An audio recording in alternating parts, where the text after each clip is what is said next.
السلام علیکم ورحمۃ اللہ وبرکاتہ۔ نحمدہ ونصلی علی رسولہ الکریم، اما بعد، فاعوذ باللہ من الشیطان الرجیم، بسم اللہ الرحمن الرحیم۔ یا رب رہے جمعیت مسلم ہی قائم، یا رب رہے جمعیت مسلم ہی قائم، رخ ایک، رسول ایک، کتاب ایک، خدا ایک۔ دوستو، آج ہم بات کریں گے وہ سیرت کے عنوان سے بات کریں گے۔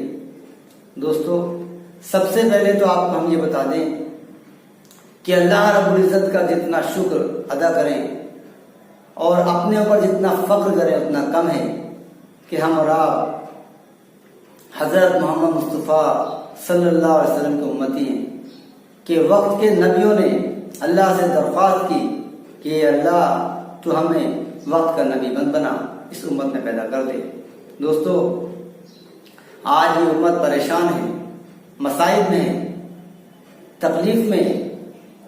یہ وہی امت ہے کہ اس امت کے لیے ہمارا اور آپ کا لاڈلا نبی رویا ہے، راتوں رات رویا ہے، ایسی لمبی لمبی نمازیں پڑھی ہیں کہ پیر پہ ورم آ گیا، پیر سوج گئے اس امت کے لیے کہ جا کرنے کا وقت ہے، اور ہوٹوں پہ امتی امتی، کہ اس نبی کی امتی ہیں ہم لوگ،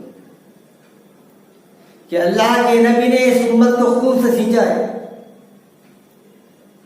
کہ جب خانہ کعبہ عرب کی سرزمین پر کھڑے ہونے کے بعد یہ آواز دی جاتی ہے کہ ایک خدا کی عبادت کرو، کہ کعبے کے اندر 360 بت اور ان بتوں کے بیچ میں کھڑے ہو کر ایک اللہ کی عبادت کرو۔ پورا عرب اور عجم دشمن ہو جاتا ہے، مارا جاتا ہے، گھر سے نکال دیا جاتا ہے، پیروں کی چپل خون سے تر ہو جاتی ہیں۔ اس کے بعد ایک پیڑ کے پاس جا کر بیٹھ جاتے ہیں اور اللہ سے فریاد کرتے ہیں کہ اللہ اگر تو مجھ سے راضی ہے تو مجھے کسی کی پرواہ نہیں ہے۔ دوستو، وہ قربانیاں دی ہیں اللہ کے نبی نے کہ اتر کر ہیرا سے سوئے قوم آیا، وہ ایک نسخہ کیمیا ساتھ لایا، وہ بجلی کا کڑکا تھا یا سوت ہادی، عرب کی زمین جس نے ساری ہلا دی۔ دوستو، اس امت کو اللہ کے نبی نے خون سے سینچا ہے۔ میں ان کی کون سی بات کو بیان کروں، میری زبان اس لائق نہیں ہے۔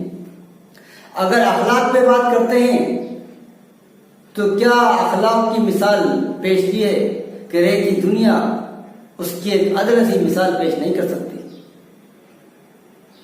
کہ عائشہ صدیقہ رضی اللہ عنہ سے کسی نے پوچھا کہ اللہ کے نبی کے اخلاق کیسے تھے؟ آپ نے فرمایا کہ قرآن نہیں پڑھتے؟ پورا قرآن اللہ کے نبی کے اخلاق ہے کہ اللہ کے نبی راستے میں جا رہے ہیں اور ایک بوڑھی عورت روز کچرا پھینکتی ہے، اس کا روز کا کام ہے کچرا پھینکتی ہے، ایک دن کچرا نہیں پھینکا۔ اللہ کے نبی کو فکر ہو گئی، لوگوں سے دریافت کیا کہ وہ بوڑھی عورت جو روز کچرا پھینکتی تھی کہاں ہے؟ معلوم ہوا کہ وہ بیمار ہے۔ اس کے گھر پہنچ گئے، پوچھا کون؟ کہ میں محمد، میں آپ کی طبیعت معلوم کرنے کے لیے آیا ہوں، مزاج پرسی کے لیے آیا ہوں کہ آج آپ نے کچرا نہیں پھینکا۔ ایسے اخلاق پیش کیے تھے اللہ کے نبی کے، ایسے اخلاق۔ آج یہ امت فرقوں میں بٹی ہوئی ہے۔ اللہ کے نبی نے اس امت کو جوڑا تھا، اس میں جوڑ پیدا کیا تھا۔ میں ایک آپ کو قصہ بتاتا ہوں کہ آج یہ امت کس طرح سے بٹی ہوئی ہے کہ ایک باغبان کے باغ میں 3 شاطر چور گھس گئے۔ اب اس نے سوچا کہ میں ان کو کیسے نکالوں؟ اس نے کہا کہ میں اکیلا اور یہ 3، مقابلہ کیسے ہوگا؟ اس نے سوچا، وہ گیا ان تینوں کے پاس اور جانے کے بعد اس نے 2 کی تعریف کی اور ایک کو برا ثابت کیا۔ ان دونوں نے مل کے اس کو نکال دیا. جب وہ ایک نکل گیا اس کے بعد اس نے ان دونوں میں سے پھر ایک کی تعریف کی, اس ایک نے ایک کو نکال دیا, اور پھر آخر میں اس باغبان نے اس اکیلے کو نکال دیا. آج امت کا یہی حال ہے. امت آج اس طرح سے دوستوں بٹی ہوئی ہے. یقین مانو اس امت کو آج ایک ہونا ہوگا. آج سیرت کے عنوان سے ہمیں اور آپ کو یہ سبق لینا ہے کہ ہمیں اور آپ کو ایک ہونا ہے. ہمیں یاد کرنا ہوگی اللہ کے نبی کی قربانیاں, اللہ کے نبی کے فاقے, ان کی قربانیاں ہمیں یاد کرنا ہوگی. وہ امت کو جوڑنے کا سبق دے کر گئے تھے, امت کو توڑنے کا سبق نہیں دیا.